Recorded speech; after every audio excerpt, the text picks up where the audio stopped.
Well, today I'm going to make my mother's stuffed cabbage. I have to tell you, my mother was not a good cook. It was basics, hamburgers, hot dogs, roast chicken, spaghetti. But when it came to her stuffed cabbage, it was a winner. And I'm so thankful she taught me how to make it. And now I'm recording it so that my family and I will have it for future use and it won't be lost to us. So here it is. I have to tell you, this is a lot more labor intensive than other meals that I've recorded. It's not difficult, but there are many steps to it. And the other thing, it takes a really long time. It's going to cook in the oven for probably 3 hours, so you really want to get this going well ahead of time. Right now it's not even noon, and I'm starting to put it together. The first thing to do is make my meat filling. I have in my pot here 2.5 pounds of ground beef. Normally when I use ground beef, I use a very lean 93 or 96% fat-free beef. But today, this really calls for something a little more fatty, so this is 90%. Yeah, you could go 85, but hey, that's just me. I'm going 90%. To this, I've got very finely chopped garlic, finely chopped minced onion, and also parsley. Now this looks like a lot. This is probably, well, this was 6 big cloves of garlic, and this is a very large onion that I've minced. And I'm just eyeballing it, and I'm saying, this might be too much, so let me just kind of play with it. Maybe put this on the side, add that. Do the same thing here. Let's put a little on the side.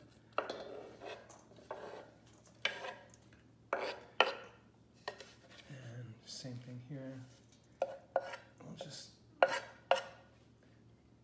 What I'm going to do is once I mix it up and I see, then I'll decide if I want to add more of this, because you could always add more, but you can't take it out. Now to this, I'm going to add a little tomato paste for sweetness. And again, I'm just kind of eyeballing it, but it might be maybe just a tablespoon. I'm going to add some salt. For this, it's quite a bit, so maybe that's a teaspoon of salt. A lot of freshly ground pepper.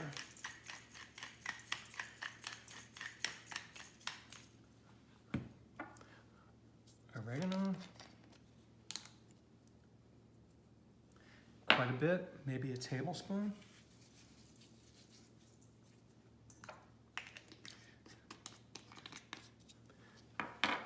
And 2 eggs.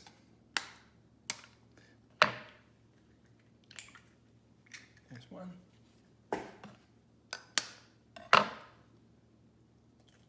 And 2. Now, I've got some breadcrumbs over here as well. Just plain, don't get the seasoned breadcrumbs, get the plain breadcrumbs. And I'm just maybe going to start with maybe a 1/4 cup.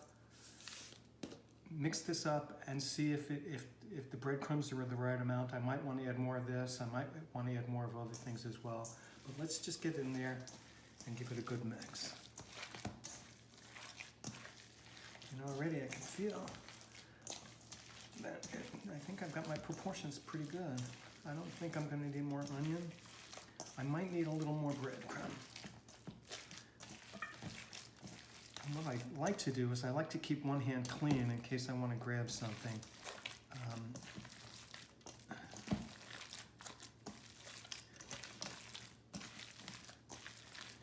You know what? I think I don't need more breadcrumb. I don't want it too thick. I just want it to have a nice feel.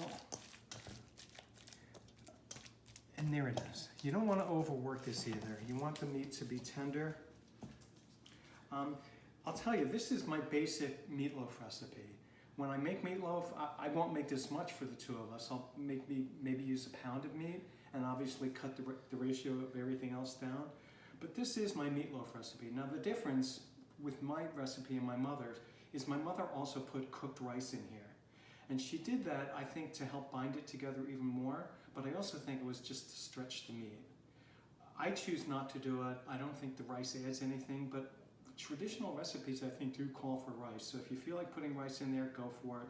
No worries. So anyway, that's it for now. Let me clean up, and then when I come back, I'm going to show you how to prep the cabbage. Okay, so I'm back. I'm going to start working on the cabbage. But before I do that, I want to mention 3 things about the meat itself.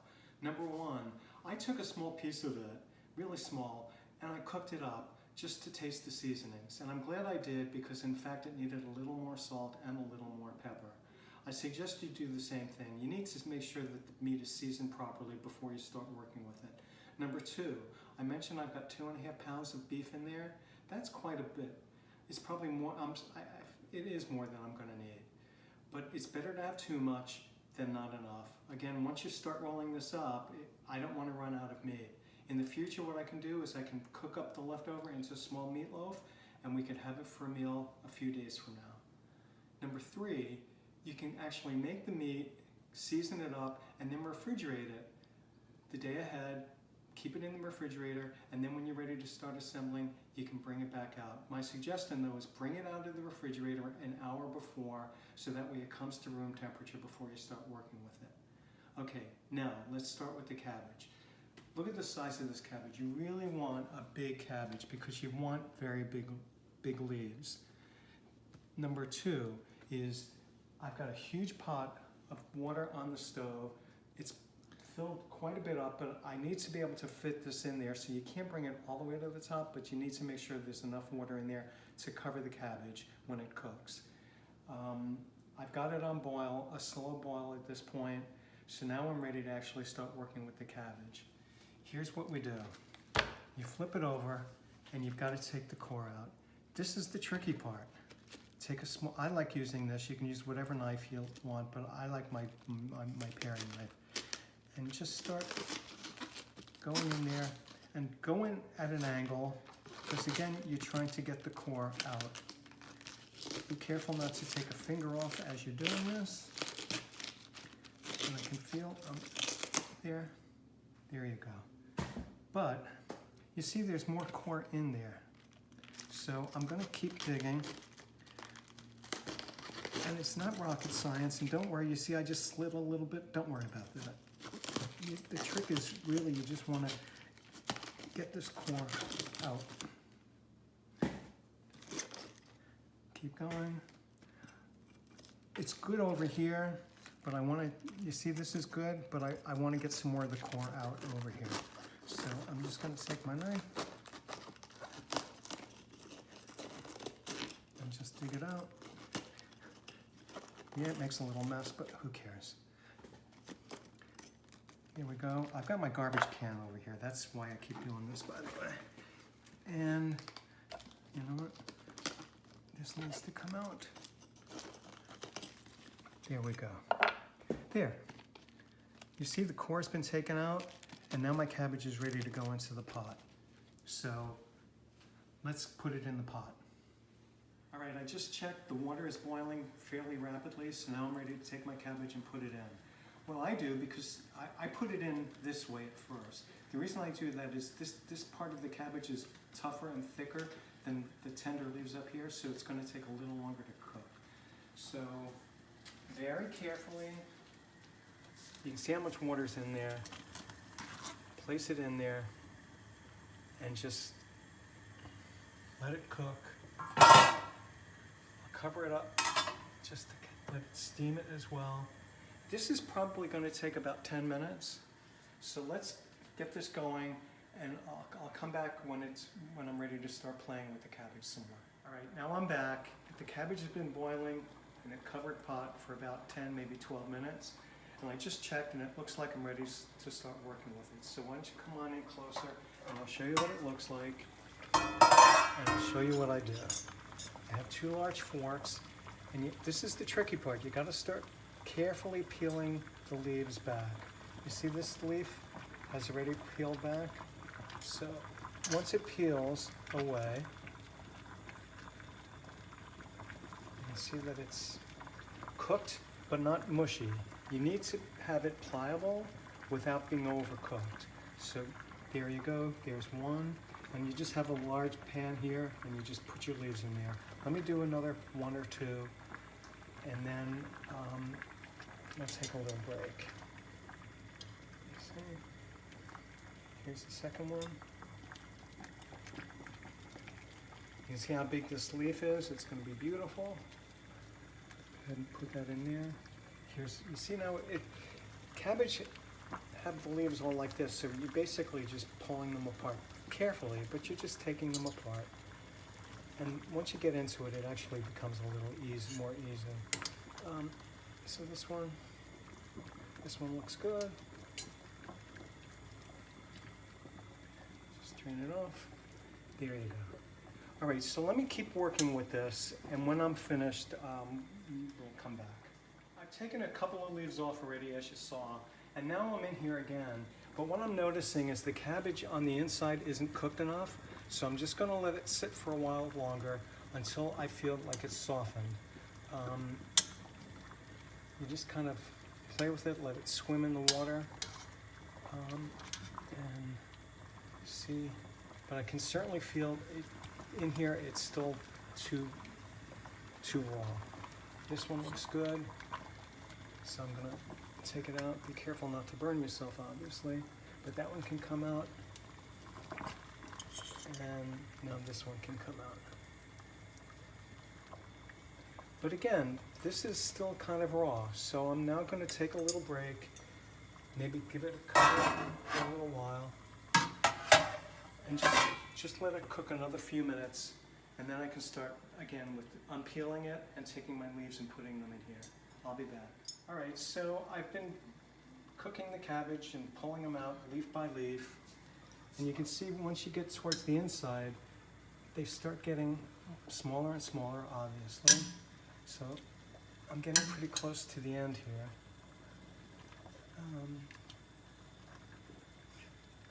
You can see that leaf is still big enough, but I think that's probably about it.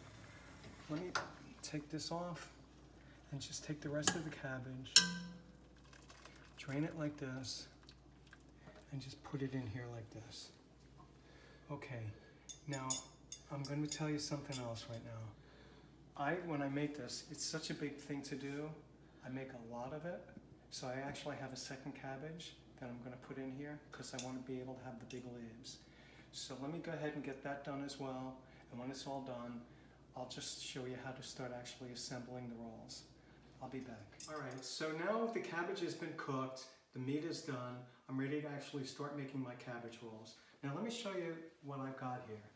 Here's the meat. Here are my individual cabbage rolls, my cabbage leaves, and these are the cores of the two cabbages. You see those big cabbages cooked down to this. Don't throw it away. We're going to be using this. But first, I'll show you in a little while what I do with this, but for now, this can go off on the side. Now, let me show you how to make a cabbage roll. You take a leaf, a nice sized leaf like this. The first thing you want to do is you want to take out the thick stem here, like this. Don't throw this away because we're going to be using it. Put it in with that. Take a little bit of your meat, just a little bit, small handful. Put it in the middle, maybe just like this. You see? Now you take this like this, you take this like this, fold it up, and then just give it a roll. And don't worry if there's a little bit sticking out, it's okay. Just go like this. And then what I like to do over the sink, just give it a good squeeze. The meat will actually act like a glue and hold the cabbage onto it. So there's one. Let's do a second one. Here's another leaf. Again, I do this, like this, put it over there, take some of my meat, put it in the middle, to this, take it like this, and just fold it in and roll it up. You see how I'm folding it and then rolling it? Kind of reminds me of the old days when I used to roll joints. It's the same process. You just have to want it to be really tight. So again, just go ahead and give it a good squeeze. It acts like a glue, and there's my second roll. Let's do one more, just so you can make sure you got the hang of it. Again, I'm just gonna go like this, like that. Put it over here. Take some of my meat. See, this one's a little bigger than those, so I can add just maybe a little more meat to this one. Put it like this. Again, this folds this way. This folds this way. You fold it in, and then wrap it up. And again, there's meat exposed. Don't worry about it. Just don't worry about it. I got my roll. Give it a good squeeze, because you want this to be tight. There you go. You see, I've got 3 rolls made already. Now, proportions, I like to do maybe 4 rolls per person. So for Roy and me, and I certainly want at least 2 meals out of this, I'm going to want to get at least 16 rolls. So let me keep going. We'll ultimately see how many rolls I get. It's really all going to be dependent on the leaves, how many big leaves I have to enable me to make the rolls. Because if the leaves get too small, you can see I'm not going to be able to make rolls anymore. So anyway, let me keep doing this. And when I come back, you'll see how many I've got. Well, I'll see how many I got too. So I'll be back. Alrighty, so I finished doing my rolls. Here they are. It turns out I got 20 cabbage rolls in the end. At this point, I'm finished because the leaves that remain are just too small to roll. You see, this is all that's left. So it's just too small, and frankly, 20 is plenty. As for the amount of meat, you can see I still have quite a bit left. I probably used about 2/3 of what I prepared. But again, I'm gonna cook this up and we'll have meatloaf, a meatloaf dinner some other night. So let me just kind of put that on the side. Now let me show you the next step in the process. I have a really big pot. This is the same pot that I originally cooked the cabbage in. This is what it's gonna go, this is gonna go in the oven. Here's the inside of the cabbage. And then here's 2 very, very large onions that I've cut up very big chunks. You can see like this, I sliced them and then quartered them. So there's, like I said, 2 very large onions. I'm not sure if I'm gonna need all of them, but it's better to have than not have. Now here's the trick. You want to create a nice bed for the cabbage, and the way to do that is you just take your leftover inside of the cabbage and just break it up into rough pieces and just put it down on the bottom. And do you remember those pieces that I cut out as I was making them? Perfect for the base of this. You want to do some of that. You want to then put some onions in here. Again, I'm not measuring, I'm just kind of looking at it.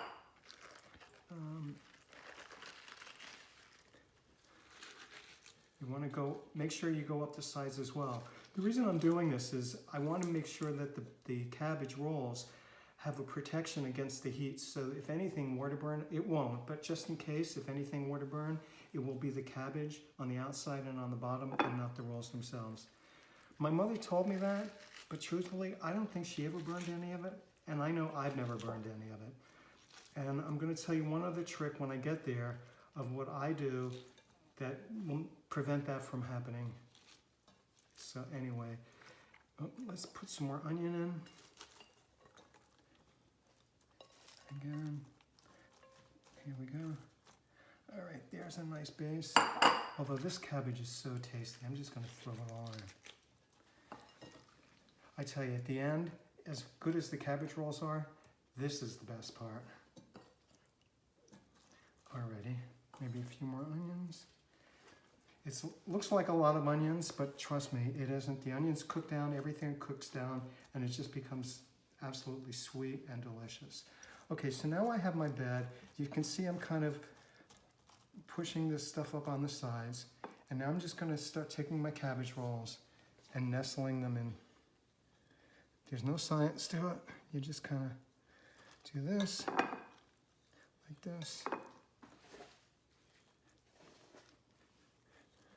The trick is, once they're in here, you can see because they're delicate, you just don't want to have a lot of movement in here. So again, that's why it's good to have this other stuff all around it.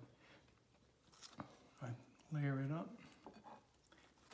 And let's put put some up here. And it starts piling up on top of each other. Perfectly fine. You really want to fill the whole thing up. And this will get full. Here we go. Get one over here. And let's get a few onions over here as protection. And a couple of onions over here. Again, I'm just giving it some protection from any heat. And there we go. Now, that's almost ready for the oven. One last step is to create the sauce that's going to go in here before it goes in the oven. So before I get working on the sauce, let me clean up a bit and I'll be back. Okay, so I showed you the cabbage was all rolled. It's all sitting in the pot. Now I'm ready to make my sauce. Now this is the funky part. Don't say, oh, this is weird, because, well, you can say it's weird, because it is. But trust me, it's really good. This makes a sweet and sour sauce with tomatoes. It's very simple and really good, but anyway, you'll see. What I've done is I've got 2 cups of just ground regular sugar in here in a big bowl, 2 cups, and to that I'm going to add an equal amount, 2 cups of real constituted lemon. I know, all the cooking shows say never use this stuff, but trust me, it works. This is what my mother always used, and it was delicious, and it's exactly what I use. And frankly, to try and get 2 cups worth of lemon, real lemon, would be quite difficult. So, be careful about that. I'm just gonna, that was 1 cup, here comes my 2nd cup.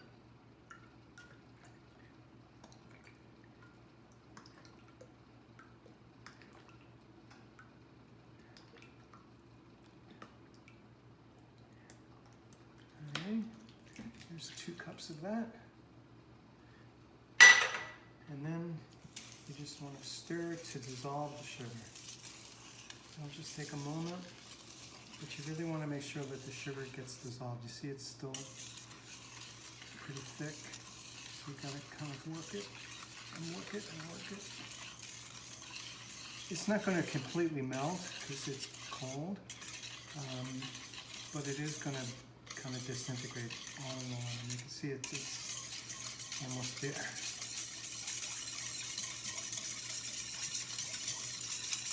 Here we go. Perfect. Now, let's get this over here. What you do is you just pour it in. I kind of carefully pour it all around the whole thing. Just make sure you get all that, you see all that sugar stuff? Get it all in there. Perfect.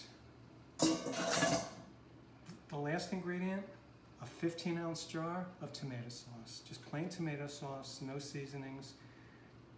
And you just put it in. I know, you were like, really? That's it? Well, yes, that's it. Let's just rinse my hands off.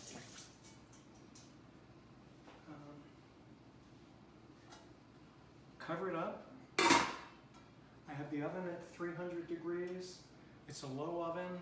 This is just going to cook for a very long time, probably about 2.5, maybe even 3 hours. And doing it on a 300-degree oven means it's going to be a nice, gentle cook. Now, a difference between the way I do it and my mother used to do it is my mother always did it just on the stovetop. And by doing it on the stovetop, because you've got your heat element on the bottom, that's where you ran into the risk of having it burn. So I find by just putting it in the oven, you get a nice heat all around the whole thing without the risk of burning. So let's pop it in the oven. And there you go. And that's it. I'll check on it in about 2.5 hours, but I bet you it'll take about 3 to be finished. Now, let me just say that so far, from the beginning to now, has been about 2.5 hours. So if you're going to make this, It's really good, but just be prepared. It's a long process. I'll talk to you when it comes out of the oven. Okay, it's been about 3 hours since it was in the oven, and I just took it out, and it looks like it's done. So why don't you come over here, let me show it to you. There it is. It looks beautiful. Let me show you what the sauce kind of looks like. And this is how I know it's done. You see how it's got that nice color to it? There's no question in my mind that the meat is done. It's been, like I said, it's been in there for 3 hours. And so it's fine. So what I'm gonna do now is just let this sit for a while. I'll make a side dish to go with it, and I'll be ready to plate in a little while. See you then, bye. All right, so we're all ready to eat. What I've done is I've cooked up some potatoes, just boiled some russet potatoes and into chunks. This is a very classic way of serving this dish. My mother did this, and I'm gonna stick with her recipe. So I've got potatoes here, and we decided these are nice size rolls, so we're just gonna go with 3 each. There's one, here's the second one, and there's the third one. And remember we had all that cabbage and onion on the bottom? We're just gonna pile this in as well. That's really good tasty stuff right there. You can see all this delicious liquid. How's that for a delicious meal? I hope you try it. Be ready, it's a lot of work, but boy, it's worth it. So enjoy.